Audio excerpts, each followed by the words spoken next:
이제 우리 마지막 시간 되었거든요. 그동안 수고 많이 해주셨는데 마지막 시간이 아주 귀합니다. 이렇게 집중하시면은 아마 유익한 시간이 되리라고 기대가 됩니다. 우리 여기 참여한 우리 멘토분들께서 여러분들을 많이 섬겨주시고 또 이번 세미나 웨비나로 진행되는 세미나에서 기도를 많이 해주셨습니다. 우리 멘토 되시는 목사님들 위해서 박수 한번 주시겠습니까? 그러면 이 시간에 제 3주제가 되겠습니다. 코로나 시대의 영성과 훈련입니다. 먼저 우리 주제 발표를 시내가 푸른나무 교회 우리 신용배 목사님께서 해 주시겠습니다. 이리 나오세요. 거기세요? 그쪽에서 합니까?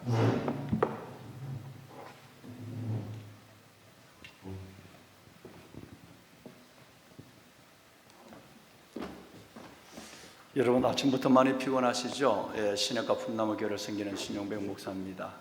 정말 반갑습니다. 그리고 교단을 넘어 한국교회와 한 시대 속에서 여러분이 교회요 비전이라는 것을 생각하면 무한 감사를 하나님 앞에 또 여러분에게 드리지 않을 수 없습니다. 제가 내게 주어진 시간이 한 20분 정도 되는데 먼저 특별히 오늘 여기 걸음하신 이유 중에 하나가 포스트 코로나 시대의 사회계 여러 가지 고민들도 중요하지만 영상에 대한 부분에 대해서 우리 교회 목사님들의 생각이 주밀하신 것 같아서 저희들이 고민하며 작은 것을 섬길 수 있는 기회를 갖게 되어서 감사하고요. 지금부터 3년 전에 저는 영상에 대해서 군에서나 여기서나 중요성을 알고 접근하기는 한 11년 전부터 교회적으로 여러 가지로 접근하고 있지만 짧은 1, 2분의 영상이 온 교회 성도들의 마음을 집중시키고 그 영성을 고조시키는 그런 일들을 경험한 3년 전의 일들을 저는 생각하고 있습니다. 그래서 실은 이번에 저희 교회에서 온 성도들이 기쁨으로 여러 교회를 섬길 수 있는 그런 부분도 실은 우리 성도분들조차도 3년 전에 그 기억들을 가지고 있고 또 그 이후에 2009년부터 계속 진행된 교회의 매스미디어 사역에 대한 중요성 때문에 여러분들을 적지 않는 도네이션이지만 기쁨으로 섬길 수 있는 그런 동기가 된 것 같습니다.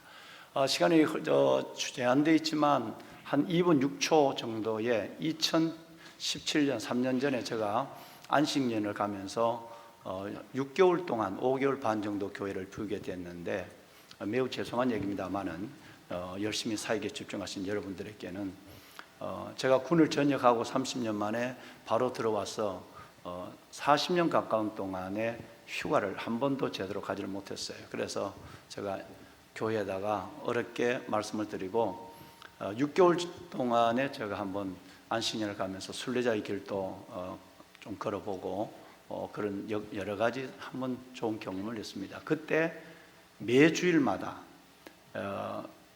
고민을 하고 기도했다가 격주로 2분 안에 있는 영상을 만들어서 교회로 보냈습니다. 그 영상이 성도들과 함께하는 걸음이었고 그 이후로 교회가 여기 우리 부목사님들이 여러 분 와 계십니다만은 정말 이찬수 목사님이 안식년을 보내다 돌아오셔서 교회가 축축 줄어드는 문제 때문에 고민했다는 얘기를 들었는데 교회가 정말 많이 부흥되고요. 다른 어떤 면에서 재정적인 면에도 담임 목사가 없을 때 훨씬 더 부흥한 건강한 교회 일면을 보게 한 그런 일들이 있어서 영상의 중요성을 제가 문외한이었지만 다시 한번 알게 되었습니다. 우리 집사람이 휴대폰으로 격주마다 보낸 7편의 영상, 11편의 영상 중에서 한 7편이 남아있는 것 같아요. 그 중에 하나가 오늘 마침 보니까 이 계획이 없는 겁니다. 휴대폰에 들어있길래 2분 6초짜리 영상 하나, 여러분 저의 얘기지만 영상에 관련돼서 이해하시기 바라면서 한번 잠깐 보시도록 하겠습니다. 네.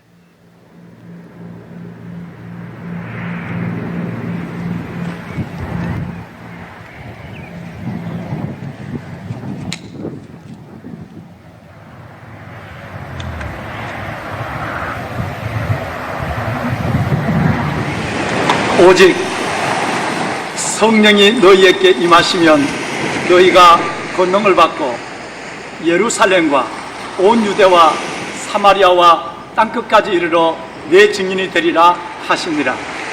할렐루야. 사랑하는 성도 여러분, 저는 지금 사도들, 특별히 사도 야고보가 지구의 땅끝이라고 믿었던 이베리아 반도의 맨 마지막 끝 대서양과 접하고 있는 피니스텔라에 와 있습니다. 여러분 보시는 이 앞에 있는 큰 바다가 대서양이고, 좀 전에 여러분 보셨던 그 큰 마을이 피니스텔라, 땅끝 마을이 되겠습니다.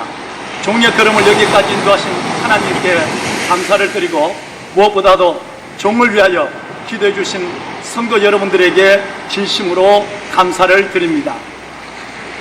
종이 걸음걸음 이곳까지 오면서 주님께 드렸던 모든 기도의 제목 위에 하나님께서 반드시 여러분과 여러분의 가정, 몸된 교회와 이 민족 위에 응답하여 주실 줄로 믿습니다.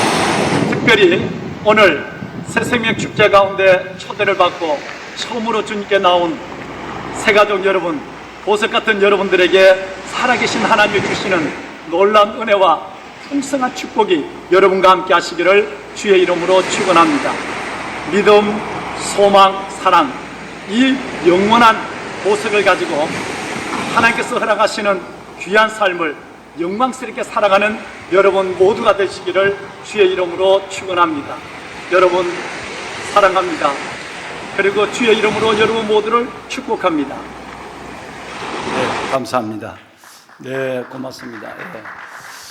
여러분 격주에 한 번씩 세계 어디에 있든지 이 영상을 보내서, 이 영상은 960km를 산티아고 순례자길을 걷고 프랑스에서 시작해서 여러분 저 대서양 묵시아까지 걸어간 거기 마지막 여정에서 제작한 영상입니다.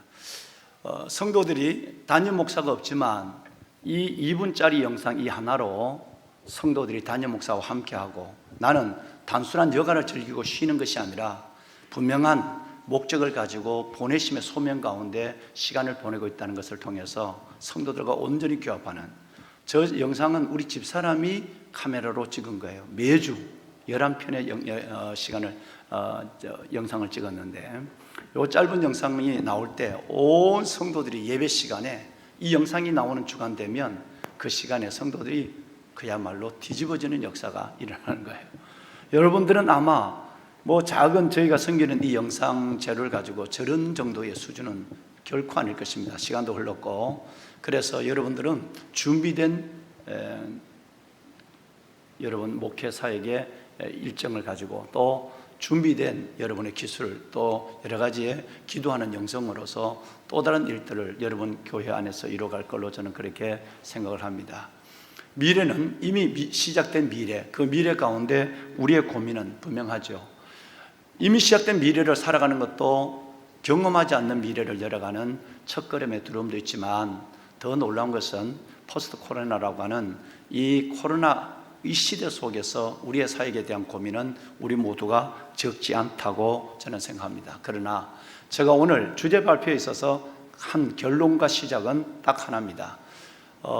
능력 기도로서 여러분이 너무나도 잘 알고 계시고, 옛날에는 단권으로 나왔는데 7권인데 지금은 단권으로 나와 있는 이엠 파운즈의 기도 시리즈, 아마 목회를 시작하면서 한두 번 선물도 받았을 것이고, 또 어려울 때마다 기도의 길을 찾을 때 그 책을 펼쳐 들었을 것입니다. 그런데 그 이엠 파운즈의 얘기 중에 제가 77년도 내 마음을 붙잡아 있는 딱 한 단어가 있습니다. 그것은 바로 하나님의 방법은 사람이다 라는 것입니다. 이것이 저희 오늘 주제 발표의 저의 시작이기도 하지만 여러분에게 드릴 마지막 말씀이기도 하는 것입니다. 하나님의 방법은 사람이다. 이엠 파운즈의 유명한 얘기죠.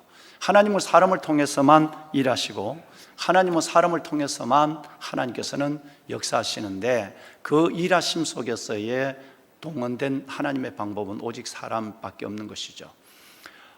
여러분 혹시 몇 주 전에 있었던 우스운 얘기가 혹시 기억하실지 모르겠습니다. 방송실 영상이 잘 지원이 되지 않나요? 여러분 백파드라는 프로그램이 모 방송사에서 지금도 진행되고 있는 걸로 알고 있는데, 그런데 백종원 씨 정말 걸출한 사람이죠. 단순하게 뭐 음식 잘 만드는 셰프 정도가 아닌데, 이 백종원 씨가 한참 백파드 프로그램을 진행하다가 본인이 그 프로그램이 재미없는 거예요. 본인은 특별히 약속된 게스트였고 그 방송이 49개의 소그룹과 연결되어서 하고 있기 때문에 그 질문을 받아가며 또 대답해 줘야 되는 프로그램이에요. 그런데 이건 앞만 봐도 PD가 머리를 잘못 쓴 거예요. 그러니까 한참 진행하다가 대형 방송 사고가 났죠. 정말 전에 없었던 일이에요. 뭐라고 얘기했느냐 하면, 화면 띄워주세요. 이런 얘기를 했어요. 재미없으니 다른 방송 보세요. 여러분, 백종원 씨가 한 얘기입니다. 저는 이 얘기를 듣고 굉장한 걸 저는 깨달았어요. 첫째는 백종원 씨의 솔직함, 또 백종원 씨가 가지고 있는 스펙이 워낙 좋으니까, 또 인기가 워낙 좋으니까 할 수 있는 용기도 있지만, 얼마나 시청자들 입장에서 그가 프로그램과 자신의 삶을 이루어가고 있는가 하는 것을 깨닫는, 나에게는 적지 않는 파장이 되고 있습니다. 내가 지금 출연해서 하는데 내 얘기를 하면 이렇습니다. 여러분, 내 설교가 은혜 없으니 다른 교회 가세요 라는 것입니다. 이건 용기의 문제도 있지만 철저하게 화자의 입장이 아니라 청자의 입장이고, 목사 중심이 아니라 성도 중심에서 성도들을 정확하게 보지 않는다면 위드 코로나나 포스트 코로나나 어떤 시대 속에서도 재편되는 것은 확실한 것입니다. 여러분, 이것은 아마 우리 여기 앞에 나와 계시는 우리 목사님들 그렇지만 우리 모두에게 고민이기도 하고 현실이기도 하는 것입니다. 교회 예배가 성전 예배가 중단되었을 때에 많은 사람들은, 특별히 폴더폰을 가지고 있는 우리 할머니들은 여러 채널을 가면서 보죠. 왜? 본교회 목사님 설교를 못 들으니까, 폴더폰으로 안 되니까. 그런데 본교회 목사가 설교가 진행되고 있는데도 이 채널을, 아니면 여러분 그걸 끄고 다른 TV를 보는 경우도 굉장히 많습니다. 그런데 과연 이것을 우리는 자신 있게, 여러분 내 설교가 왠지 은혜가 안 되는 것 같으니까 다른 설교를 보세요 얘기할 수 있는 목사가 있을까? 그런데 그런 목사가 되지 않는다고 한다면 지금 여러분 이 목회는 불가능하다. 이건 제가 스스로 내리는 결론입니다. 냉철하게 봐야 합니다. 나는 지금 뭘 말하고 있는가? 아까 김 목사님이 복음 그리고 사람에 대한 얘기를 했는데, 뭐 그분하고 제가 이렇게 뭐 짜고 얘기한 건 아무것도 없습니다. 전혀 다른 원고를 가지고 나와 있는데, 결과적으로 사람의 문제, 목회자 한 사람에 의해서 세상이 말하는 여러분 마켓, 시장이고, 세상이 말하는 모수고, 교회로 말하는 성도들의 영성의 이끌림과 세우심이 결정되는 거예요. 내가 지금 하고 있는 사역의 방향의 재고와 돌아봄이 없고, 이 부분에 대한 거룩한 영성의 바탕에서 다시 손을 짚고 일어날 수 있는 그런 자세가 되어 있지 않는다고 한다면, 미안하지만 우리 모든 성도들은 우리가 영원히 아니라 한 몇 년까지라도 함께하기 어려운 것입니다. 장로님의 아들이라도, 목사님의 아들이라도 그 목회, 그 교회에 나오지 않는 경우를 우리는 얼마나 많이 현실적으로 보고 있습니까? 재미없으니까요. 재미없다는 말은 은혜란 얘기로 여러분 들으셔야 된다고 제가 전제를 깐 거예요. 교회에 나오는데 재미가 없어요. 은혜가 되지 않아요. 저는 며칠 전에 하늘바람교회 우리 목사님 전승환 목사님 오셨죠. 거기에 제가 모처럼 제가 일반 개교회 외도를 한번 했습니다. 하는데 목사님하고 프로그램을 이렇게 그 전에 봤는데 과연 어떻게 될까 했는데 제가 굉장히 놀랐습니다. 정말 하나님 앞에 입당 예배를 진행하는 과정을 보면서 여러분, 이것이 되지 않으면 안 된다. 예를 들면 여러분 임직식을 하고 창립 몇 주년 예배를 드리는데 1시간 반, 2시간 예배를 드리는데 젊은이들이 성가대에 앉아 있을 수 있겠습니까? 축사와 금연, 여러분 이것이 몇십 개나 쏟아져 나오는데 여러분 불가능하죠. 그러면서 우리는 그들에게 여러분 재미없으니 가세요 라고 말할 수 있는 용기조차도 우리에게 없는 겁니다.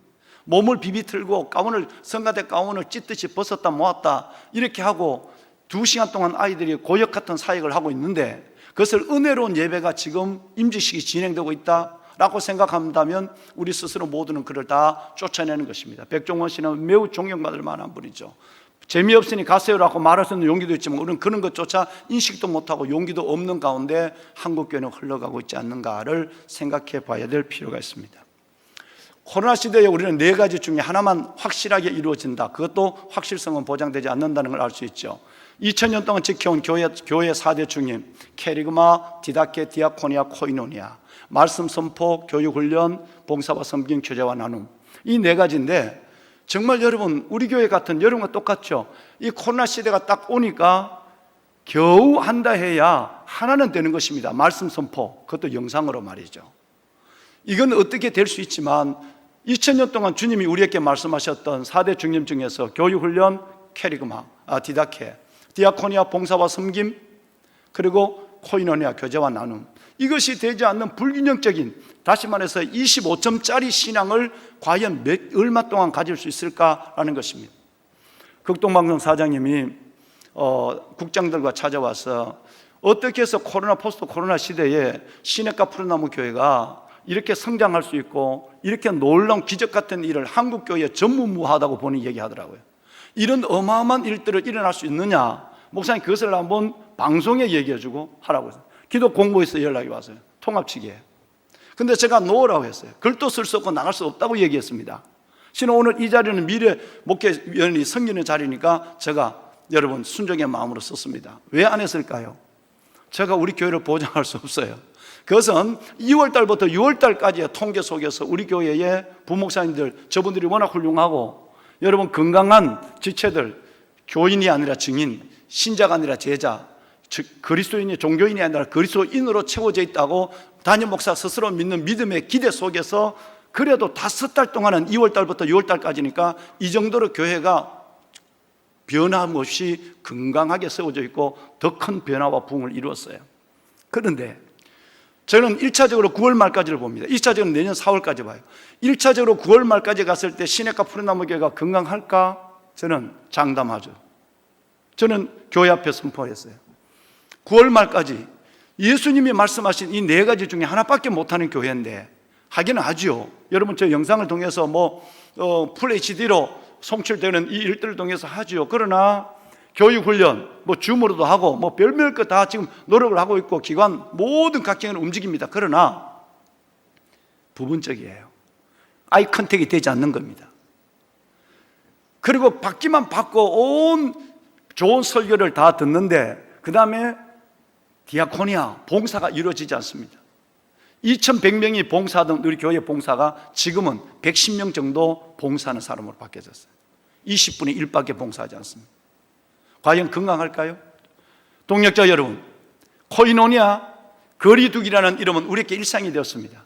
이건 보장될 수 없는 거 아니겠습니까? 이런 상황 속에서 만약에 내년이라도 연말이라도 우리 교회가 지금 그렇게 건강하다면 저는 나가서 일부러 내가 광고를 내고 광고하고 춤을 출 것이다. 그러나 절대 시내가 푸른나무 교회도 내년을 보장할 수 없다. 그 징조가 균열이 벌써 6월달 이후로 드러나고 있거든요. 굉장히 지금 어렵습니다. 어려운 징조들이 나타나고 있어요. 그래도 건강한데도 새벽기도 300~400명이 모여 기도해요. 그래도 저는 균열을 느끼고 있단 말이에요. 이것이 바로 코로나라고 하는 불청객이 우리에게 안겨준 매우 위험한 상황을 우리는 똑같이 지금 보내고 있는 것입니다. 포스트 코로나 시대에 두 키워드가 있습니다. 아주 우리 김성용 목사님이 아주 정확하게 말씀을 해주셨는데, 하나는 바로 아시는 대로 뉴 노멀, 하나는 언컨택트라는 거죠. 이거는 여러분과 제가 너무나도 잘 알고 있고 많은 분들이 이 부분에 대해서 교인, 목회자가 아니라도 이 부분을 우리에게 굉장히 많은 것으로 인식을 시켜가고 있습니다. 뉴 노멀은 아시는 대로 2008년 세계 금융위기 때 나타난 새로운 신조어입니다. 이것은 바로 변화되는 상황, 시대의 변화에 따라서 절대 가치와 기준을 잃어버렸다는 거죠. 이전에는 이것이 맞는데 지금은 금융정책이 그것이 그렇게 가면 안 된다는 거예요. 이게 이제 금융가에서 나온 얘기인데 이것은 사회 보편화적 가치와 언어가 되어버리고 말하는 거예요. 다시 말하면 절대 가치를 잃어버렸다는 것이고, 또 다른 얘기는 절대 진리가 흔들리고 있다는 것을 얘기합니다. 그 전에 우리는 벌써 한 5년 전에 큰 스릴을 맞았죠. 포스트 모더니즘입니다. 탈근대주의, 탈중심적 사고, 절대는 절대 없다고 하는 15년 전에 온 세계를 휘몰았었던 이 포스트 모더니즘 속에서 절대는 절대 없는 거예요. 절대 진리는 절대 없다고 믿는 여러분, 이 현대인들 속에서 교회는 지금 몸부림치고 저와 여러분들은 나가고 있는 것입니다. 이것도 맞았죠. 그러면 이 코로나로 말미암아 완전히 무너지는 것이 뭐냐면, 아까 얘기한 네 가지 패러다임이 무너져 버려요. 이거 패러다임 시프트라고 얘기하는데, 패러다임 시프트, 우리가 절대적으로 믿었던 이 모든 일들 속에서 패러다임이 완전히 여러분 혁명적으로 바뀌어져 버리는 것을 우리는 패러다임 시프트라고 얘기하지 않습니까? 그러면 우리가 말하고 있는 교회 패러다임, 뭐 그것이 어떤 건강이든 성장이든 어떤 것이 어떤 뭐 선교든, 이 패러다임이 다 시프트 무너져 버렸다. 이런 시대에서 우리는 이 고민을 하지 않을 수가 없는 것입니다. 그렇다면 이 자체가 유노멀이나 아니면 포스트 모더니즘이나 아니면 여러분 패러다임 시프트나 이런 일들은 교회의 생태계 자체를 저는 위협하고 있다고 고민하고 있거든요. 이 고민은 우리 동력자들이 얘기 많이 와 계십니다만 2월 달에 이 고민을 시작한 것입니다. 이건 굉장한 위기가 왔다는 생각을 갖거든요. 매주 금요일 날 한 번도 빠지지 않고 전 직원들이 하나님 앞에서 새벽 예배와 모든 예배를 다 지켜냈고요. 매주 금요일마다 목요일부터 금요일 저녁까지 온전히 금식을 했어요. 담임 목사부터. 왜? 영적 위기를 2월 달에 느낀 거예요. 예배가 딱 중단되면서부터. 그래서 그걸 가지고 어떻게 우리는 뭐 신천지를 연구하고 뭐 이 정도가 아니라 우리는 근본적인 문제 속에서 하나님의 거룩한 고민을 갖게 되었어요. 그 결과인지 모르지만 지금까지는 하나님께서 참으로 많은 성도들이 오히려 더 말세의 믿음, 종말론적 신앙을 갖고 하나님 앞에 붙잡혀 있습니다만 이것은 언제까지 갈지는 그것 또한 모르는 상황입니다. 생태계가 무너졌다는 거예요. 앞으로 이것은 우리를 오래가지 못하도록 또 흔드는 어떤 요소 속에 휘둘리게 될 것입니다. 여기에 또 하나의 문제가 있습니다. 이것은 바로 인간지능 로봇 AI의 문제입니다. 여러분, 저는 이것을 몇 년 전에 어디서 발표를 하면서 지금부터 10년 전에는 인간 복제에 대한 문제가 굉장한, 여러분, 과연 복제 인간의 영혼이 있느냐, 복제 인간의 문제 때 인간성에 대한 고민을 했지만 지금의 문제는 이 문제가 아니라 AI의 문제다. 복제 인간은 통일교가 줄어들면서 한국에는 상당한 부분에 영향을 줬지만 인간 지능 문제만은 앞으로 한국교회와 하나님을 대적하는 가장 심각한 복병으로 코로나 이상의 영향력을 줄 것이라고 저는 오래전에 어떤 자리에서 강의한 예가 있습니다. 보배는 여러분, 이것 또한 우리의 진리, 교회, 공동체 생태계를 위협하고 있지 않느냐 하는 생각됐습니다. 한 예로 볼까요? 몇 주 전에 나왔는 기사, 여러분이 잘 아시는 기사입니다. 좀 띄워주실까요? 예. 여러분, LG U+에서 주, 화, 수, 목을 재택근무하고 이틀만 사회로, 직장으로 나오라. 이것은 RMD. 여러분, 그러니까 연구개발팀들에게만 적용됐지만 이것이 곧 LG U+ 전체로 다 하겠다고 하는 의지를 CEO가 드러냈습니다. 엉커텍트 시대 속에서 우리는 이 일들을 바라보면서 그러면 교회에서 앞으로 대면하는 거, 모이는 거, 교제하는 거, 찬양하는 거, 손을 잡는 거, 허가하는 거, 사회 제반적인 것들이 어둠의 세력들 속에서 한국교회의 생태계, 우리 모두의 자리는 점점 어려워지고 있는 것을 현실적으로 직감하고 있는 것이죠. 앞으로 교회 안에서도 그럴 수도 있습니다. 우리 전도사님, 목사님들도 담임 목사부터 다 재택근무가 해야 될 교회가 온다. 이것을 요구하는 인권의 이름으로, 또 다른 어떤 임금의 이름으로 우리 목사님들도 전도사님들도 교회 직원분들도 이것을 요구할 수 있고 그렇게 갈 수 있는 상황은 충분한 여지를 가지고 우리는 있는 것입니다. 이런 상황을 바라볼 때 저는 그러면 결과적으로 저 개인적으로 생각하는 이 포스트 코로나 시대의 우리의 핵심 가치는 뭘까라는 것들을 오늘 저는 말씀을 드리고 싶은 것입니다. 네 가지입니다. 첫째는 사회적 공동체성을 회복하는 일, 이게 급한 일이 아니겠는가.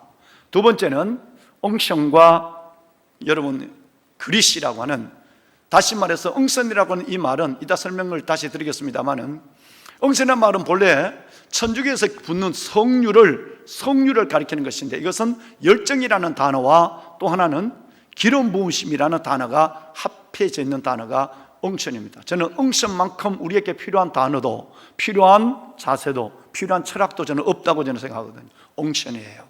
열정, 영성이 열정을 대신할 수 없다. 이것은 제가 요만큼 사역해 보니까 동력자 여러분, 저는 절감하게 느낍니다. 엉션입니다. 또 하나는 그릿, 이를 꽉 무는 거예요. 이것도 역시 엉션에 대한 부분입니다. 이를 꽉 물고 열정으로 나아갈 때 그 다음에 성령의 서포트와 하나님의 역사 속을 경험할 수 있는 일이 있는 것입니다.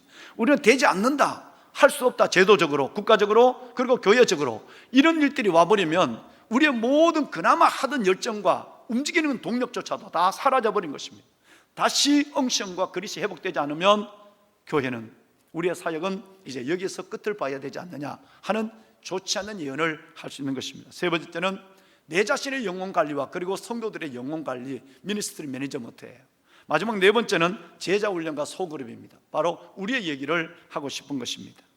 보배론 여러분, 먼저 사회적 공동체성 회복입니다.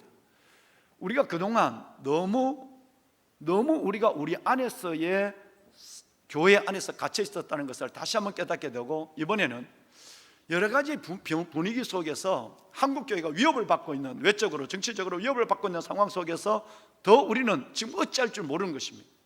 많은 것으로 노력을 했지만 교회 안에서의 in the world, not of the world, 세상 속에서 있지만 세상에 속하지 않는 교회의 위치로서의 영향력을 끼치지 못했어요. 늘 얘기하지만 교회 건축 헌금의 1000분의 1만 장학금을 내놓아도 한국교회는 도를 맞지 않죠. 여러분, 정말 우리 목회자들의 임금의 10분의 1 정도만 교회에서 따로 정해서 그들을 정확하게 구제금으로 온전하게 명목 내려고 하지 말고, 얼굴 내려고 하지 말고 썼다면 한국교회는 이렇지 않죠. 공동체성을 잃어버리고 있었는데 더더욱 신천지와 몇 개 교회의 코로나 발병으로 말미암아 한국교회의 공동체성은 완전히 상실되어 있는 가운데입니다. 이것은 우리의 전도의 필드고, 우리는 우리의 전도의 대상자를 잃어버린 것과 당분간 똑같은 것입니다. 이것을 회복하는 일은 매우 중요하다고 생각하는 것입니다. 여러분, 그 다음에 왜냐하면 예수님께서 요한복음 17장 14절 16절을 보면, 아버지여, 내가 기도하는 것은 저들을 세상에서 들어가기 위함이 아니요 저들을 세상에 있지만 세상에 속하지 아니함이니이다, 이렇게 말했거든요. 그러니까 세상에 있지만 세상에 속하지 아니하는, 그러려면 세상이라는 그 공동체를 우리는 회복해야만 되는 것입니다. 두 번째는, 존경하는 동력자 여러분, 엉천과 그릿의 문제입니다. 다시 말씀을 드리면, 저희의 개인의 소견인지 모르지만 영성이 열정을 대신할 수 없습니다. 아무리 영성이 있어도 그 영성은 내일 달라질 수 있는 영성이에요. 그 열정이 끝내는 영성을 이끌어내기도 하고요, 하나님의 능력을 보게 합니다. 우리는 골로새서 1장 28, 29절을 제자훈련에서 중요한, 우리는 하나님의 메시지로 봤죠. 우리가 그를 전파하여 각 사람을 권하고 모든 지혜로 각 사람을 가르치면 각 사람을 그리스도 안에서 완전한 자로 세우려 함이니, 이를 위하여 나도 내 속에서 능력으로 역사하는 역사를 따라 힘을 다하여 수고하느라. 자, 성령의 역사를 따라 전파하고 권하고 가르치는 이 세 가지가 제자훈련 목적이잖아요. 그런데 이것을 아무리 성령이 한달지라도 이를 위하여 나도 내 속에서 능력으로 역사하는 이 역사, 성령이 나를 도와주고 있는데, 성령이 나를 등을 밀고 엉덩이를 밀고 있는데 내가 열심으로 그 일에 하지 않는다고 한다면 하나님의 역사를 이룰 수 없다는 것을 골로새서 1장 마지막 절 29절은 우리에게 분명히 말씀하고 있는 것입니다. 보배는 여러분, 그렇습니다. 하나님이 우리를 쓰시는 이유는, 저는 그렇게 생각해요. 하나님이 우리를 쓰시는 이유는 우리가 흠이 없어서가 아니라 하나님께 붙잡히려는 소원이 있기 때문에 우리를 쓰신다고 저는 믿습니다. 하나님께 붙잡히려는 소원, 이 거룩한 열정이 코로나 때문에, 정치의 제도적 때문에 모든 것들이 시들어갈 때 우리에게는 다시 일어날 수 있는 소망조차도, 희망조차도 가질 수 없는 시대에 살 수밖에 없지 않느냐는 생각을 해보는 것입니다.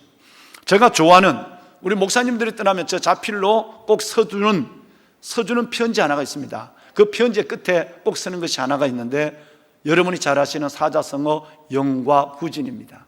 영과 구진, 이 영자는 뭘 채우다는 찰영자예요. 과자는 무슨 신학과, 음악과, 종교개혁할 때 그 과자인데, 저 과자가 웅덩이 과자예요. 나중 후 나갈 진이에요. 물은 절대 앞에 있는 웅덩이를 채우지 않고 건너뛰는 법이 없죠. 상식 중에 상식입니다. 여러분, 이것을 저는 내 안에 한번 적용을 해보는 거예요. 늘, 정말 늘이에요.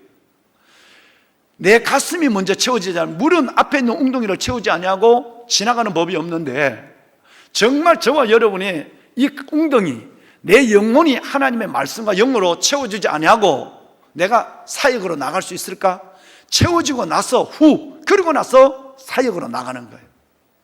정말 중요한 것은 여러분, 거룩한 열정에 하나님 앞에 이 열정으로 하나님의 영이 우리 안에 임해야만, 하나님의 말씀 속에 붙잡히고 정말 하나님 앞에 가장 시간이 바쁘고 피곤하고 바빠서 하지 못하는, 가장 쉽게 포기하는 말씀과 기도의 두 기둥, 이 두 다리처럼, 부아서 야킨처럼 이 두 기둥을 잃어버리게 될 때, 그 열정이 식어져 버리면 웅덩이가 비어졌는데 어떻게 남에게 흘러보낼까요? 그거는 단순한 물의 상식에도 맞지 않는 것입니다. 목회는 더더욱 통하지 않는 거죠. 저도 수많은 하나님 앞에 부끄러운 실패를 해봤거든요. 여기가 내가 채워지지 아니하고 은혜로 설교를 한다, 신방한다, 그 신방은 체면에 불과한 거예요. 여러분, 그 설교는 강론에 불과한 것이었어요. 내 가슴의 웅덩이를 먼저 채우는 옹치션이 있어야 하고, 이를 깎무는 그릇이 있어야 한다. 개인적, 저는 이 코로나 이 시대뿐 아니라 개인적 목회에 있어서 저의 작은 내 자신에 대한 바람이기도 하는 것입니다. 세 번째는 영혼 관리입니다. 내 자신에 대한 영혼의 관리, 이건 연결된 부분이에요. 내 자신의 영혼의 관리지만 하나님이 내게 맡겨준 그 소중한 영혼들, 이 영혼들, 자신에 대한 영성의 관리와 영혼의 관리와, 그리고 여러분 미니스트 매니지먼트라고 하는 내게 맡겨진 영혼들에 대한 영혼 관리, 이것은 기도와 말씀과 사랑이라는 거예요. 아까 김 목사님 말씀했지만 사람이 그리워지니까요, 결과적으로 우리 부목사님들이 정말 금식하고 사랑하는 그 사랑에 이제는 단임 목사의 존재도 그다지 중요하지 않습니다. 저분들의 사랑을 그리워서 만나고 하니까 소그룹이 무너지지 않고, 관계가 무너지지 않고, 영성이 지금까지는 세 가지가 없는데, 디다케, 디아코니아, 코이노니아가 없는데도 붙잡아 가는 거예요. 왜? 부목사님들 가슴 속에 지금 기도와 말씀과 사랑이 정말 채워져 있거든요. 여러분, 이것이 코로나를 이길 뿐 아니라 어떤 마지막 때에 또 다른 전쟁이나 기근이나 또 다른 어떤 질병이 온다 할지라도 저는 분명히 이 세 가지가, 영혼 관리가 이 모든 것을 저는 이겨낼 것이라고 저는 생각을 합니다. 사랑하는 여러분, 자신을 먼저 자신을 목회할 수 있어야만 성도들의 한 사람이라도 성령음은 함께 움직이고, 눈치 빠른 성도들은 그 안에서 성숙의 제자를 대해갈 수 있는 것입니다. 마지막으로는 저는 제자훈련과 소그룹, 아까 우리 김 목사님은 제자훈련에 대해서 다른 생각을 갖고 계시는데, 저는 개인으로 경험에 의해서 저는 이 제자훈련과 소그룹만이 교회의 승패, 존재, 부흥, 미래를 결정한다고 저는 확신합니다. 저희 교회에 성도들이 꽤나 계십니다만, 오늘 새벽 혹시 들어가 보시면, 저 새벽 예배 한번 들어보시면 여러분, 제가 이 말씀을 그대로 했어요. 저는 2020년 올해까지 700명의 제자를 양육하는 것이 2009년도 목표였습니다. 11년 후에 하나님 700명만 내겨주세요. 그러면 한국교회와 서울을 뒤집겠습니다 그랬어요. 그런데 늦어졌어요. 2022년, 아니면 원래 제자훈련을 못했으니까 후반기에 제가 다른 영상으로 제자훈련을 또 고민하고 있습니다만은, 이것이 된다면 2022년, 2년에서 3년 정도 지나서 2023년 정도가 되면 수천 명의 우리 성도들, 예배드린 인원입니다. 수천 명의 이 인원은 다 모수에 불과합니다. 정말 제가 11년 동안 기도하는 것은 상수 700명입니다. 다시 말하면 누구를 만나도 복음을 제시할 수 있고, 두 번째는 양육이 가능한 사람 700명이에요. 지금 우리 교회는 500명밖에 되지 않습니다. 이 500명이 어마어마한 일을 해내고 있습니다. 이 500명이 정말 상수예요. 제자훈련, 단순히 가르치는 것이 아닙니다. 삶을 함께 나누는 것이었어요. A few good men, 창조적 소수로서 그들이 여러분 교회를 세우는 것입니다. 저는 여러분들에게 이때가 너무너무 좋은 기회가 왔어요. 우리 교회학교 청년부들은 지금 몇 년 전부터 이때를 예배해서 그런 것이 아니라 강제로 하는 거예요. 주일날 모여서 1시간 예배 드리는 것이 아니라 주중에 그 유년부면 유년부, 초등부, 초등부, 중등부, 중등부, 고등부, 고등부, 그 중에 제자 훈련할 친구들 4명이나 7명을 모아서 우리 목사님들이 1기관 1사역자니까 가능할지도 몰라요. 그들과 더불어 성경을 나누고 함께 여행하고 삶을 나누는 거예요. 그 아이들 몇백 명이 모이나 중요한 것이 아니라 어떤 사람이 모이느냐가 중요한 거예요. 이 제자만이 이 시대를 이겨서 복음의 순도, 믿음의 순도를 지켜갈 수 있는 것입니다. 여러분, 그렇다면 이 제자는 어떻게 될까요? 스몰 그룹이에요. 교회가 작은 것이 얼마나 큰 하나님의 기회가 왔는지요. 적은 교회라면, 개척교회라면, 작은 교회라면 얼마든지 여러분 이 마지막 진짜 중요한 예수 그리스도의 심장을 이식시키는 복음으로 사람을 바꾸는 일에 소수라야 되거든요. 절대 다수는 절대 못하는 것입니다.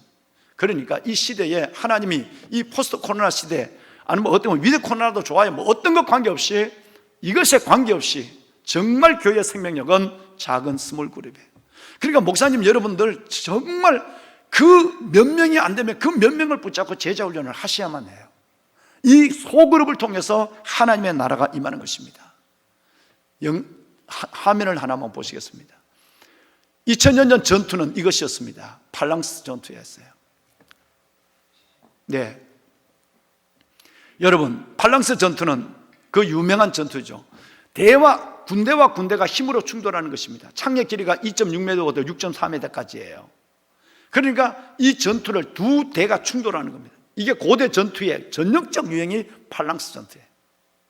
여러분, 이건 충돌로 결정을 내는 거예요. 여기에 숫자가 적다거나 힘이 밀리면 끝나는 거예요. 숫자가 일단 많아야 돼요. 그 맨 앞에 있는 사람은 다 죽습니다. 저기에 있는 12줄도 다 죽어요. 왜? 그 다음에 또 다른 본대가 있어요. 근데 왜 저 사람들이 저기 맨 앞에 났을까요? 4가지 때문에. 첫째는 명예심입니다. 나는 선봉대라는 거예요.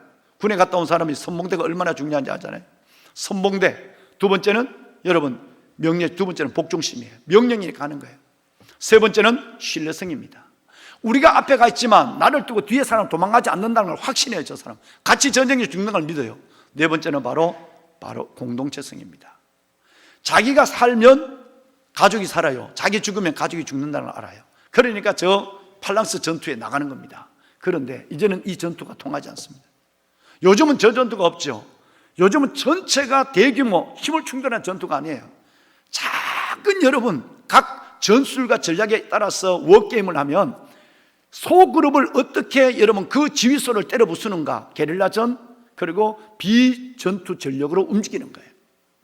그러면 지금은 큰 교회는 얼마나 모이느냐 이게 전혀 중요하지 않는 거예요. 이 큰 교회보다는 지금은 여러분 소그룹, 작은 교회, 특별히 우리 큰 교회라면 큰 교회 안에서의 스몰 그룹에 관심을 갖지 않으면 교회는 헛방이에요.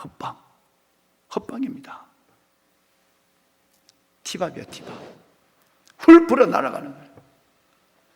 소그룹, 이걸 생명을 걸어야 됩니다. 복음을 나누고 삶을 나누고 수요일도 토요일도 주일 오후도 최소한 여러분들은 4그룹을 인도할 수 있는 거예요. 2그룹도 안 하면 바깥 못하는 목사예요. 여러분 이것을 하셔야 돼요. 저는 개인적으로 저의 작은 경험이기도 하지만 40년 가까운 목회 속에서 하나님께서 내게 주신 비전에 그 설정으로 끝나지 않고 비전의 이름으로 나가는 길 속에서 내가 느낀 것, 이것은 코로나를 관계없이 하는 4가지였습니다. 말씀을 마무리하겠습니다. 글자 하나만 비워주고 이것이 저의 오늘 여러분과 나누고 싶은 결론입니다. 벌레 충자입니다. 이게 벌레 충자 같지만 벌레 충자가 아닙니다. 모기 문자입니다. 벌레 충변에 그럴 문자가 있거든요. 모기, 지금 우리를 매우 여름에 힘들게 하는 모기예요. 이 모기 문자에 모든 지혜가 들어있다고 일본은 70년 전에 이 글자를 붙잡은 겁니다. 축소지향 일본인입니다. 다운사이징. 모기가 작은 한 마리가 작은 것이 줄여주세요. 예, 감사합니다. 예, 작은 것이 큰 것을 이깁니다. 큰 것을 먹습니다. 모기가 사람의 피를 뽑고 소의 피를 빨아먹습니다. 작은 교회가 작은 그룹이 이기는 거예요. 피를 빠는 데는 에피티, 용열제를 뿌리고 거기에 혈관에 입을 꽂고 그것이 올라오는 타액이 끈적거리니까 다시 그 안에 타열제를 집어넣고 2초도 안 되는 사이에 모기는 4가지 작업을 합니다.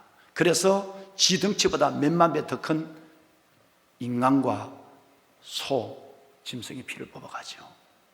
일본은 여기에 70년의 생명을 걸었지만 미국의 영향을 받아서 일본은 큰 것으로 바뀌었어요. 그래서 일본 경제는 위기를 맞게 된 겁니다. 한국 교회가 사는 길은 저는 여기 있다고 생각해요. 여러분이 소망이라는 거예요. 큰 교회는 스몰 그룹이에요. 작은 교회도 여기 붙잡아야 되는 거죠. 개인적으로 저는 코로나를 보내면서 이 4가지가 우리 안에 다시 한번 정리된다고 한다면 반드시 하나님께서는 우리 교회 위에 기회뿐 아니라 부흥을 저는 주실 거로 믿습니다. 시간이 제한돼서 죄송합니다. 감사합니다. 예. 수고하셨어요. 한 3시간 강의를 하셔야 되는데 이걸 20분 안에 줄여달라고 하니까 아주 열정적으로 해주셨어요. 그 대신 혹시 아쉬운 분들은 다음 기회에 또 우리 목사님 또 시간을 갖도록 하겠습니다. 여러분들이 여기 참가하시기 전에 질문들을 내어주신 것이 있습니다. 먼저 그 질문을 우리 여기 4분 멘토들께 드리고 답을 하도록 그렇게 하겠습니다. 여러분들의 공통적인 그런 질문은 이 코로나 때의 성도들의 교제, 신교는 어떻게 할 것인가? 교회의 공동체성이 약화되고 있는데 이럴 때는 어떻게 해야 되는가? 이것은 우리 창신교회 이종복 목사님께 질문을 드려서 답을 하시도록 하겠습니다. 여러분 들으시고 나중에 또 마음속에 질문이 있으시면은 성함하고 교회 마이크를 잡고요. 성함, 교회, 섬기는 교회 성함 말씀해 주시고 특별히 어느 한 분 멘토를 정해서 질문하셔도 좋고 아니면 공동으로 질문하셔도 되겠습니다. 그렇게 진행을 하겠습니다. 그러니까 먼저 우리 이종문 목사님께서 이 코로나 시대에 성도 간의 친교에 대해서 잠깐 답을 주시도록 하겠습니다. 저희 창신교회 같은 경우는 누구나 다 겪는 이런 시대 역상 코로나로 말미암은 교회 모임 문제 있고 또 당회 신문 때 많이 이제 저한테 건의를 다시 했는데 그냥 했어요. 코로나고 또 어려우면 어려운 거고 무슨 얘기겠지만 많이 부딪히는 반대하는 사람도 많고 하지만은 저는 어차피 전통적인 방법 해왔기 때문에 정실이면 오지 말고 해야 된다 이거는 뭐 다른 뭐 필요하겠습니까? 그냥 해 가면 되는 거지. 이상해요?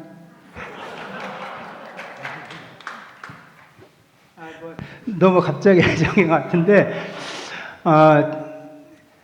여러분들 나름대로 사실 뭐 우리가 보잖아요. 내가 왜 그러냐면 다 뭐 장로님들도 이거 안 됩니다 하는데 제가 한 우리 교육자들하고 한번 양평에 있기 때문에 갔다가 커피숍에 들어가는데 거기는 그냥 사람들이 얼마나 많이 있는지 모르는 거야. 커피숍 식당은 사람들이 많이 모였는데 왜 교회만 이걸 못 먹여가는가. 그래서 막 모이자고 했더니 사람들이 목사님 책임질 겁니까? 뭡니까? 얼마나 많이 사실 그런 얘기 있었지만은 기도만 더 합시다. 그럼 다음에 하겠습니다. 계속 지금 해오고 있는 거예요. 앞으로는 모르고 지금까지 긴데 왔는데 공동체 모임이 어렵지만은 사실 뭐 비밀로 합니다. 비밀로. 뭐 다른 뭐가 있겠어요? 비밀로 뭐라 하면 자니가 더 모임 갖고 뭐 그렇게 하는 것이지. 그러나 여러분 우리가 모든 교회 안에서 부목사님들은 철저하게 또 모임에 마스크 쓰는 것, 손 세ting 다 관리하죠. 저는 이렇게 말하지만은 그다음에 친교 문제는 그냥 지금 밥 먹어요 주일날. 뭐 와서 뭐 체크도 하고 하겠지만은 큰 문제 없으니까 지나온 것이 감사하고 소그룹 모임은 이제 우리 이제 구역 아닙니까? 구역 모임은 사실 구역 재량껏 이렇게 모임 갖게 하고 이렇게 했습니다. 교회에서 못 모이게 하니까 몇몇 구역 들면 이제 식당에 자기들이 이미씩 모이고 또 부목사님들이 돌아다니면서 이렇게 체크하고 그런 상황을 현재 해가고 있습니다. 하여튼 앞으로가 더 문제이기 때문에 우리도 사실 각 구역장, 기관장들에게는 전부 다 이제 줌 교육을 시켜가지고 이걸 통해서 이제 직접 대면할 수 없으니까 그런 교육을 통해서 자기 구역이든지 기관 관리를 그렇게 하도록 이제 지금 교육하고 있고 지금 몇 주째 지금 이렇게 구역장, 구역 강사를 교육하고 있습니다. 이상입니다. 이상의 말씀은 이종모 목사님의 개인 의견이었을 뿐 총회의 방침이나 목회 철학과는 전혀 무관한 것을 알려드리겠습니다. 두 번째 질문은 각 교회들이 실감하겠습니다만은 지금 출석률이 줄어들고 있어요.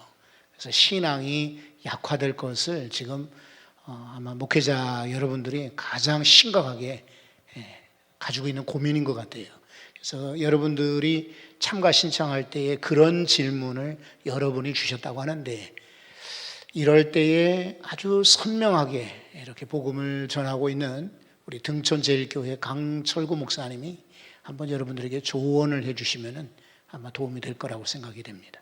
기대가 되시죠? 네. 기대가 크면 실망도 크다 그러는데 어떻게 해야 될지 잘 모르겠습니다. 등촌제일교회 강철구 목사입니다. 예, 오늘 제가 참석하면서 부흥회 왔나 이런 생각도 잠깐 하면서 저도 은혜 받고 새로운 감동도 도전도 받았습니다. 여러분 아까 강사님 통해서 예수의 피, 예수의 심장, 사람, 열정, 영성 굉장히 중요하고 이건 기본입니다. 이제는 이거 없으면 안 되죠. 근데 중요한 것은 대면하고 있을 때는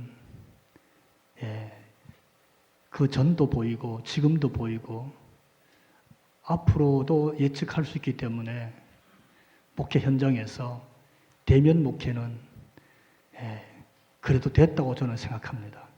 그래도 목회가 됐어요. 근데 지금은 전혀 생각하지 못했던 코로나 시대라고 하는 비대면의 목회가 열렸습니다. 모이는 게 어렵고요. 교제도 훈련도 어렵고 봉사도 어렵습니다. 한계에 부딪히잖아요. 지금까지 들었던 많은 말씀이 목회나 교회 현장의 보석이라면 그것이 매뉴얼로 실타래 끼워져서 목에 걸려 그러면 뭔가 매뉴얼이 있어야 됩니다. 바늘과 실이 있어야 되는데 저는 비대면 시대에 가장 효과적인 게 영상이라고 생각합니다. 디지털로 우리의 전환해야 돼. 디지털 트랜스포메이션이 되지 않으면 얘기 자체가 되지 않는 겁니다. 우리의 목회 현장에서 목회의 우리의 구조가 영상이라는 미디어나 매체를 통한 사고 자체가 트랜스포메이션 되면 그때부터 저는 길이 보인다고 생각합니다.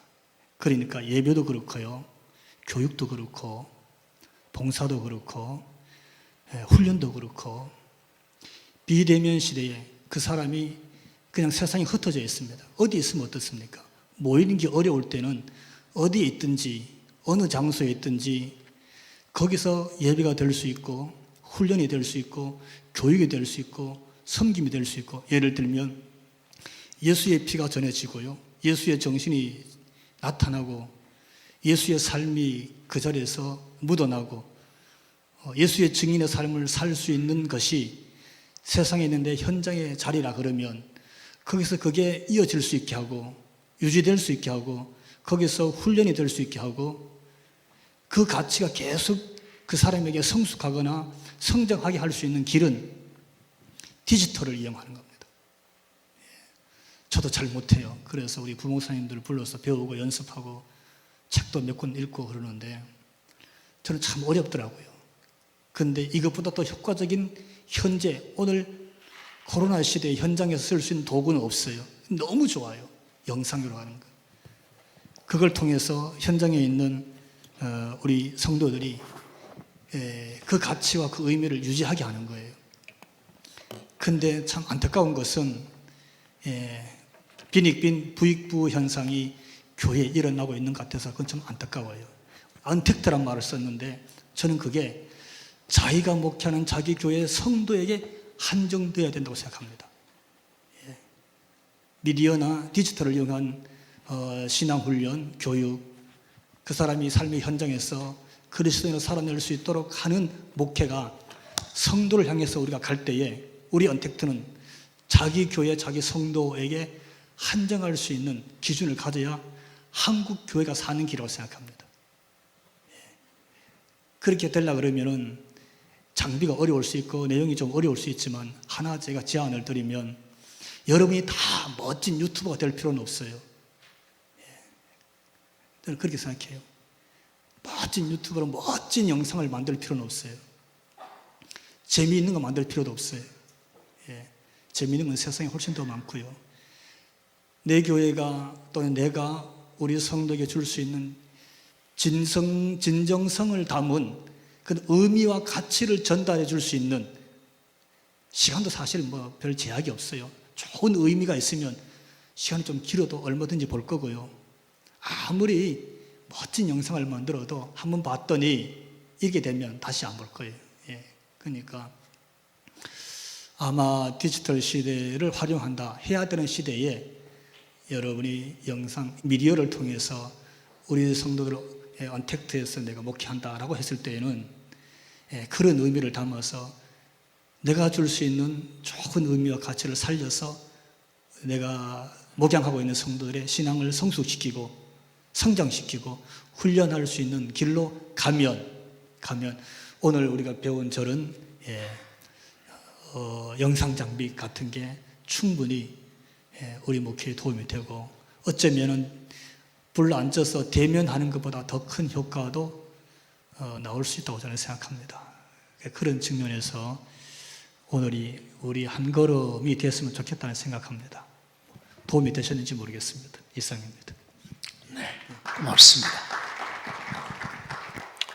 자, 이제 다음 세대들이 걱정이 되거든요. 사실은 우리 교회만 해도요, 지금 작년 예배는 많이 올라왔는데 주일학교, 교회학교 예배 인원은 아주 적습니다. 그래서 심각한 아마 고민을 해야 될 시점이라고 생각돼요. 그래서 다음 세대에 대한 그런 걱정, 염려 이럴 때에 어떻게 우리가 대처할까? 이 부분은 유우열 목사님께서, 복된 교회 유우열 목사님께서 다음 세대에 대해서 우리 대처를 이렇게 하십시오라고 조언을 아마 해주실 것 같아요. 저는 좀 포괄적으로 말씀드리면 먼저 저희 교회가 코로나를 당하고 나면서부터 했던 일들 사역을 한번 한 1분 50초짜리 그냥 갑자기 만든 영상인데 이렇게 만들어 봤습니다. 그래서 방송실에서는 음량 없이 시간이 많이 없으니까 해주시면 좋겠습니다. 전 이번에 우리 코로나 상황을 보면서 저도 그랬고요. 많은 목회자들이 그랬던 것 같아요. 두려움에 너무 빠져 있는 것 같다. 두려움이 있으니까 자꾸만 두려움에 빠지겠죠. 그렇기 때문에 우리가 절대 두려워할 필요가 없다. 이거보다 더 힘들고 어려운 세대들도 있었기 때문에 그래서 이사야 35장 3절에 보면 너희는 약한 손을 강하게 하며 떨리는 무릎을 굳게 하며 겁내는 자들에게 이르기를 굳세어라 두려워하지 말라 보라 하나님이 오사 보복하시며 갚아주실 것이라 하나님이 오사 너희를 구하시리라. 정말 그렇게 말씀하시기 때문에 두려워하지 아니하고 예배하고 두려워하지 아니하고 우리가 하던 일을 계속해야 된다고 생각해요. 저희는 이제 코로나 사건이 일어나고 나서 신천지 때문에 수천 명이 이제 확진자가 발생됐던 그 중간에 한 번 딱 온라인 예배만 드리고 그 이후로부터 계속 온오프라인을 병행해서 드리고 있는데요. 한번 틀어주세요. 그리고 나서 저희는 이제 저녁 예배를 바로 그 다음 주인가 그 다음 주부터 시작을 했습니다. 누가 오겠냐? 낮에도 안 오는데 좋다. 목사하고 사모하고 교육자들이라도 오면 좋다. 에곤 스톱 해주세요. 그리고 온라인 이제 저녁 예배를 드렸고요, 수요 예배 드렸고요, 금요 드리고 새벽기도 드리고 모든 예배들을 정상화하면서 하는데 제가 깨달은 것은 목사 믿음보다 성도 믿음이 더 좋다. 목사 믿음보다 성도 믿음이 더 좋다. 그래서 목사는 두려워하고 염려하고 있는데 오히려 성도들은 전혀 그렇지 않고 있는 것을 보게 돼요. 그래서 이런 일들을 계속 하고요. 저는 소그룹이 한 400여 개 됩니다. 저는 오래전부터 한국교회는 소그룹이 상당히 어떤 그 위기에 직면할 것이라고 생각해서 웬만하면 1대1도 해라, 1대1 소그룹을 하라 해서 1대1 훈련을 많이 했었습니다. 그래서 1대1 소그룹도 있고 1대 다수의 소그룹도 있고, 그래서 이 소그룹들은 지금까지 코로나가 발생된 이후 쉬지 않았어요. 그 신천지 사건이 있었을 때도 쉬지 않았습니다. 최악의 경우 영상으로라도, 요즘 얼마나 좋습니까? 이 화상통화로라도 모임을 가져라. 뭐 가끔은 이제 가짜 보고 하는 그런 기관들, 이제 목장들도 있기는 하지만 이제 그런 입장에서 소그룹은 지금까지 실천해 오는데, 이런 가운데서도 그래도 교회가 유지될 수 있었던 것이 무엇이었을까? 여러 가지 요소 가운데 이 목장 모임 소그룹을 쉬지 않았던 것이 아주 중요한 요소라고 생각이 돼요. 감사하게 저희는 그래도 지금까지 재정 같은 경우는 한 95% 정도는 나와요. 근데 오히려 지출은 나가야 될 것들이 많이 안 나가서 저희도 부채가 많이 있었는데 오히려 이번 기회에 부채를 많이 갚았던 것 같아요. 그 어느 때보다도요. 정말 어떤 것에 두려워하지 아니하고 우리에게 맡겨준 사명, 우리는 우리 안전을 위해서가 아니라 하나님의 부르심을 위해서 있는 교회들이기 때문에 그 목적, 우리의 정체성을 다시 한번 확인하고, 먼저 제가 누구한테는 얘기는 못했어요. 나 우리 교회에서 확진자 생기면 그날로 문 닫고 뭐 2주간 폐쇄를 할 망정, 그때까지는 나갈 것이다. 근데 이제 어느 주간인가는요, 이제 우리가 온라인으로만 드렸을 때가 있었어요. 우리 교회 정말 잘 보는 내과 원장님 그 병원에 확진자가 방문하고 간 거예요. 그래가지고 그 병원 폐쇄하고 그 병원에 의사하고 우리 사모하고 목장 모임을 했거든요. 와, 이거 어떻게 되는 거야? 도대체 머리가 하얘지더라고요. 예? 그 이제 의사도 확진자 만났지, 또 확진자 만난 그 의사를 우리 또 사모 가서 또 목장 모임했지. 갑자기 실태래가 꼬이는데요. 야, 더 이상 퍼지면 안 되겠다. 뭐 이런 두려움이 와서 그 다음에 다 멈추기는 했는데, 아무튼 별거 없이 잘 지나가서 참 감사했고요. 그 이후로 이런저런 두려움에 너무 매이지 말고 우리가 해야 될 일을 해야 되겠다, 이런 생각을 했어요. 그러면서 저희는 이제 성경 공부도 꾸준히 했습니다. 아까 그 보여준 부분을 보게 되면 성경 공부, 이럴 때 우리가 성경 공부 안 하면 뭐 하겠냐? 다 마스크 끼고 이제 강의하는 사람만 이제 마스크를 벗으면 되는데, 뭐 정말 이렇게 저렇게 두려운 걸 따지면요 1000가지 만가지가 되는 것 같아요. 그래서 저희는 성경 공부 아주 열심히 하고 있고요. 오히려 그렇게 하다 보니까 더 다른 어떤 봉사사역을 못하고 뭔가 이렇게 활동적인 것에 에너지를 썼던 사람들이 그 활동적인 것을 못하다 보니까 오히려 공부하는 쪽에 더 관심을 갖게 되고요.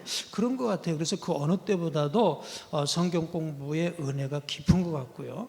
그래서 저도 주일날 1부, 2부, 3부 설교하고, 그리고 3시부터 또 2시간 또 성경 공부하고, 토요일날도 성경 공부하고, 목요일날 성경 공부하고, 참 그런데요 재밌습니다. 우리 성도들이 공부를 역시 말씀을 배워가는 걸 통해서 성도들이 변하는 것 같습니다. 또 이제 저희는 그러면서도 이제 나눔 전도를 했습니다. 저희 교회는 20년 이상 거리에서 나눔을 했잖아요. 그러다가 이 코로나가 돼갖고 이제 몇 주 쉬었다가 이거 우리는 이래서 안 되지 하고 나눴어요. 그랬는데 어떤 사람이 경찰에 고발을 했어요. 경찰에서 몇 사람이 나와갖고 고발이 들어와서 왔습니다. 그러는 거예요. 뭐 그러고 나니까 이것도 안 되겠구나. 그래서 또 계속 몇 주를 쉬다가, 근데 놀라운 거는요, 전도를 쉬다 보니까 그때부터 새 신자가 없는 거예요. 이거 무슨 상관관계가 있는 걸까? 거기서 무슨 뭐 빵 먹고 뭐 커피 마신 사람들이 교회 나온 거는 하나도 없는데, 그러면서 이제 어느 날 우리 총회에서 마스크 10,000장을 뭐 팔아달라고 그래요. 그래서 그 좋다, 이것도 전도하라는 사인인가 보다. 그래서 그래 10,000장 사겠다고 350만 원을 샀어요. 그리고 우리 전도합시다. 전에는 커피하고 빵 나눴지만 이제 마스크 나눕시다. 마스크에다가 건빵하고 전도지하고 해서 화요일 날 수요일 날 나누거든요. 그렇게 이제 시작을 했는데 지난주에도 몇 가정이 자진 등록을 하고 전주간에도 몇 가정이 등록을 하고 우리 나가서 전도한 게 없는데 그럼 이게 무슨 상관관계지? 우리 하나님께서는 어쨌든 전도하길 원하시는구나. 어쨌든 전도하길 원하시는구나.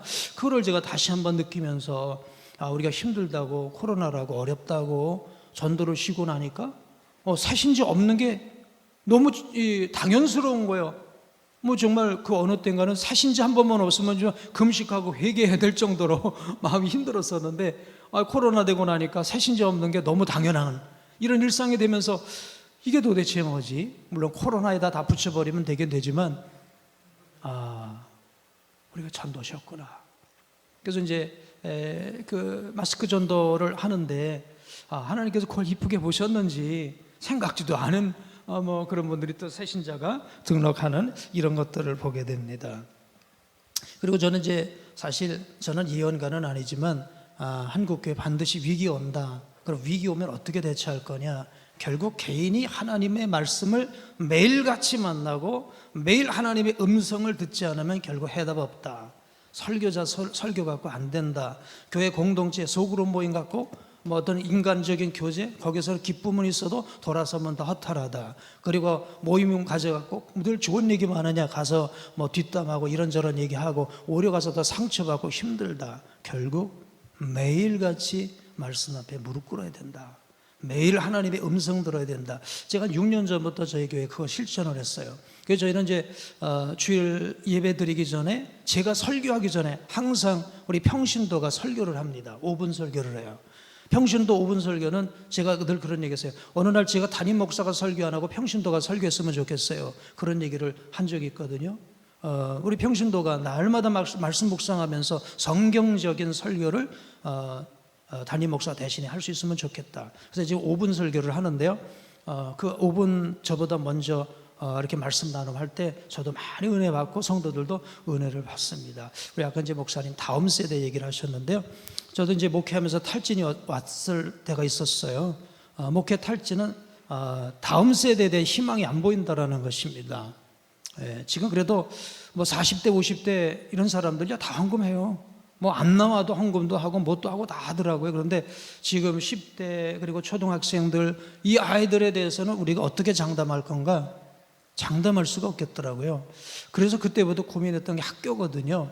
우리가 우리 아이들을 일반 그 공교육에 보내서 거기서 이제 무신론적인 반신론적인 진화론적인 그런 이제 교육을 통해서 아이들이 414 이 제너레이션이 완전히 세속적인 것에 그 사육화되어 버리고 난다면 아무리 믿음 좋은 아이들도 정말 똑똑한 아이들은 다 빠져버려요. 약간 좀 덜 똑똑해 안 넘어가지. 약간 덜 똑똑해야 안 넘어가지. 똑똑한 친구들은요 다 진화론으로 빠져버리. 공룡 이야기 하다 보면요 이건 창조를 미룰 수가 없는 거거든요. 그래서 그 하얀 그 머릿속에 어떤 그림을 먼저 그려야 될 거냐 그게 중요한 것이기 때문에 저희는 이제 학교를 시작을 했어요. 지금 80명 정도 학생들이 되는데 참 그 학생들 보면서 저는 희망을 느껴요. 이 아이들이 새벽기도 하고요, 이 아이들이 저녁 예배 드리고요, 수요 예배 드리고요, 저녁 야복한 기도 나와서 기도하고요. 그리고 우리는 TV 못 보고 아이들 스마트폰 금지거든요. 오직 성경 암송하고요. 근데 아니 그렇게 교육해서 되겠냐? 돼요. 근데 그 아이들이 역시 변해요. 그러면서 이 작지만 우리 아이들을 어려서부터 저 유대인들처럼 하나님의 말씀으로 가르치고 이슬람들은요 뭐 초등학교 때 절반 공부를 꾸란을 암송하는 것에 할애를 한다고 하는데 우리는 교회에서 10분 20분 설교 그것도 그냥 뭐 지나가는 얘기 같은 거 재미있는 얘기 이러고 끝나고 나니까 그 아이들 머릿속에 뭐가 들어가겠냐? 들어간 게 없는데 어떻게 세상을 이겨낼 수 있냐? 세상을 이겨낼 수 있으려면 정말 그 머릿속에 하나님의 말씀이 박히고 또 박혀서 그게 사상이 되고 의식이 돼야 되는데 그렇게 되지 못한다면 의미가 없는 것이다. 그래서 저는 그냥 교회 모이는 500명보다도요 학교에 있는 50명을 더 크게 생각해요. 우리 성도들에게 그렇게 얘기했다가 한 방 맞았어요. 목사님, 그럼 우리는 뭡니까? 우리는 뭡니까? 아이, 우리 다 귀하지만 그래도 그만큼 소중하다. 그만큼 소중하다. 그런 마음을 갖고 이제 학교를 하는데, 저는 오늘 우리 여기 있는 목사님들께도 한번 거룩한 도전을 한번 드리고 싶어요. 뭐 결코 쉬운 건 아닙니다. 뭐 건물도 있어야 되고 이것저것 다 필요하지만, 그래, 정말 우리 다음 세대 어떻게 될 거예요? 정말 우리가 지금 30대 40대 다 헌금하고 다 하지만 나중에 우리 교회 다 박물관 될 것인데, 교인들 하나도 없을 것인데 그거 어떻게 살릴 거냐? 저는 캄보디아 보고서 살렸어요. 좀 시간이 길어지는데요. 캄보디아 99.9% 불교 나라 아닙니까? 교회 와서요 300명, 500명의 아이가 와서 예배 드리고 나가다가 나미아미탑을 하고 나가더라고요. 제가 그거 봤어요. 아, 교회 앞만 세워도 안 되는구나. 일주일에 한 번 와서 예배 드리면 나가면서 나미아미탑을 하고 나가는구나. 그럼 그 아이들 어떡하냐? 유치원부터 중학교까지 교회가 가르쳐야 된다. 그래서 저는 캄보디아 학교를 하나 세웠어요. 역시 학교를 세워서 학교에서 자라나는 걸 보니까 역시 교육이 위대하다. 교육만큼 위대한 게 없다. 유대인의 교육이 위대한 것처럼. 그래서 우리 다음 세대에 대한 주일날 교육도 중요하지만 그 아이들을 온전히 풀타임으로 교회가 케어할 수 있는, 원래 사실 교육은 교회가 붙잡았던 거예요. 교회가 붙잡았던 것을 공기관에 빼앗긴 거거든요. 우리는 되찾아와야 된다고 생각해요. 하여튼 그렇게 할 때에 저는 이제 다음 세대에 희망이 있다고 생각하고, 한 가지만 더 말씀드릴게요. 미국이 존 듀이에 의해서 진보적인 진화론적인 교육을 이제 채택을 했을 때 미국에서 일어나던 엔티 운동이 있었어요. 그게 바로 뭐냐면, 우리는 진보적인 진화적인 그런 교육을 우리는 할 수 없다. 그래서 우리는 학교를 세우겠다. 1960년대 미국에 우리 기독학교 같은 학교가 10,000개가 세워졌다 그래요. 그래서 누가 그런 얘기를 해요. 지금 미국이 왜 그나마 유럽처럼 되지 않고, 미국이 그래도 뭔가 뿌리가 흔들흔들 하지만 그래도 힘있게 나가는 게 바로 뭐냐? 지금 다 있는 기독학교들, 거기는 한 300명 이상 되는 교회들은 다 학교가 있다는 거예요. 그리고 그 학교들이 그 아이들을 어려서부터 성경 중심으로 가르치다 보니까 늙어서도 길을 떠나지 않았다라고 합니다. 이제 마지막 질문에 제가 질문을 답하면서요, 저희 그렇게 해왔는데, 아무튼 두려워하지 마시고 하나님 바라보시고 하나님이 도와주실 것이고 갚아주실 것이니까 잘 감당하시고 좋겠습니다. 박수 한번 해주시죠. 시간이 많이 흘러서 개인적인 질문을 생략하도록 하겠습니다. 그 대신 제일 먼저 우리 이종복 목사님께 질문을 드렸는데 미처 답을 준비할 시간이 없이 그냥 이렇게 좀 어려웠어요. 그래서 오늘 이 마지막으로 우리 이종복 목사님께서 참여하신 여러분들께 이런 거 부탁하고 싶습니다. 그거 좀 말씀을 잠깐 해주시면 좋을 것 같아요. 이미 우리 신 목사님이 다 말씀했다고 생각하고요. 나는 시간 빨리 끝나라고 그냥 한 2분 내로 끝내는데 다 기내보니까 우리 성의 목회 여러분 참 어르신과 함께 하고 있지만 또 하나님은 살아 계신 줄로 믿습니다. 또 우리는 또 이 시대에 맞는 여러 방법과 도구를 잘 활용해야 된다고 생각돼요. 그래 신 목사님 그런 얘기했어요. 자, 신 목사님 고맙습니다. 평하게 고맙습니다. 왜냐하면 그들보다 젊은 목사들에게 많이 참여했는데 이런 도구와 기술을 저들에게 가르친다 한다면, 이제 저들에게 조금 복음의 열정만 살아나면 지금 날개를 달아주는 거 아닙니까? 왜? 아무리 시골에 있는 목회자 하더라도 이제는 그 조그만 지역의 몇 사람 목회하는 게 아니라 이런 영상의 시대에 정말 잘 준비된 사람이라면, 말 그대로 우리가 위기는 기회라고 한 것처럼 정말 그 나름대로 개성 있게 나간다면 세계를 상대로 해서 복음을 전할 수 있는 그런 기회가 되지 않겠는가.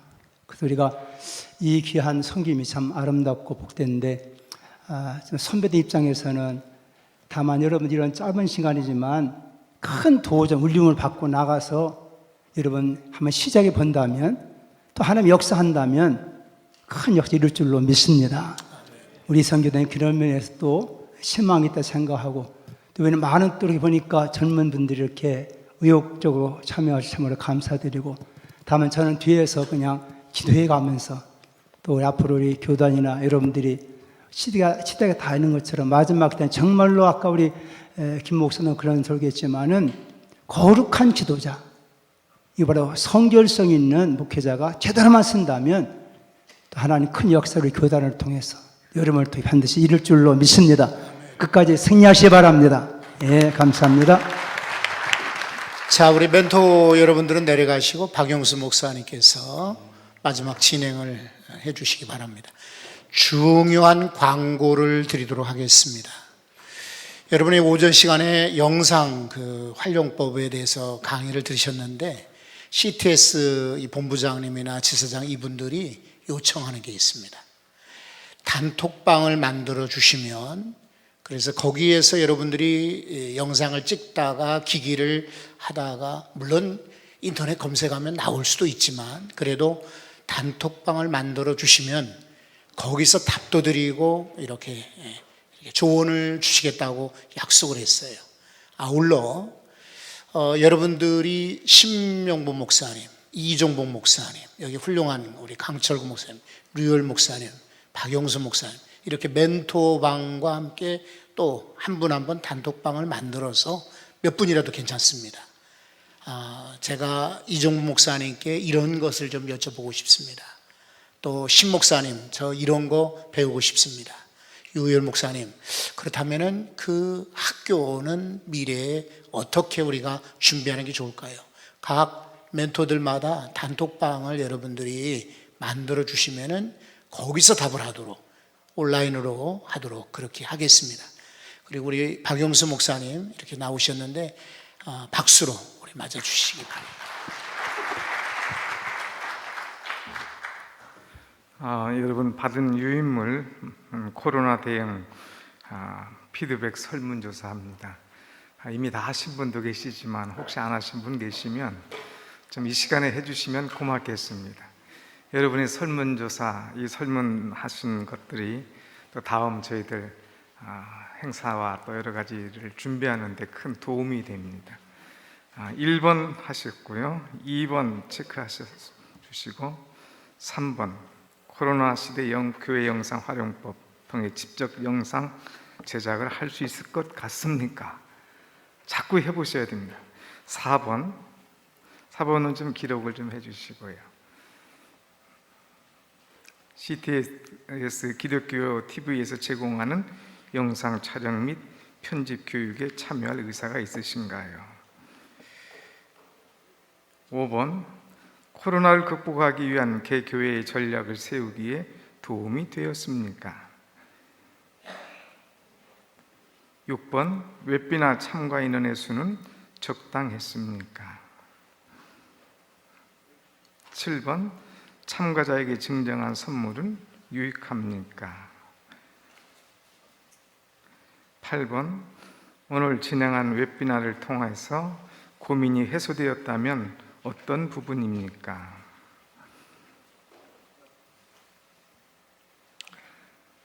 9번, 오늘 진행한 웹비나 중 가장 좋았던 것과 아쉬운 것을 서술해 주시기 바랍니다. 다 쓰신 것 같은 눈치예요. 한 10번 한 번 더 읽겠습니다. 다음에 진행할 웹비나에서 추가로 고려했으면 하는 것이 있다면 기록해 주시기 바랍니다. 다 기록하셔서 한번 들어주시죠. 다 됐다. 예. 아직 한 1분만 더 하겠습니다. 기록해 주시면.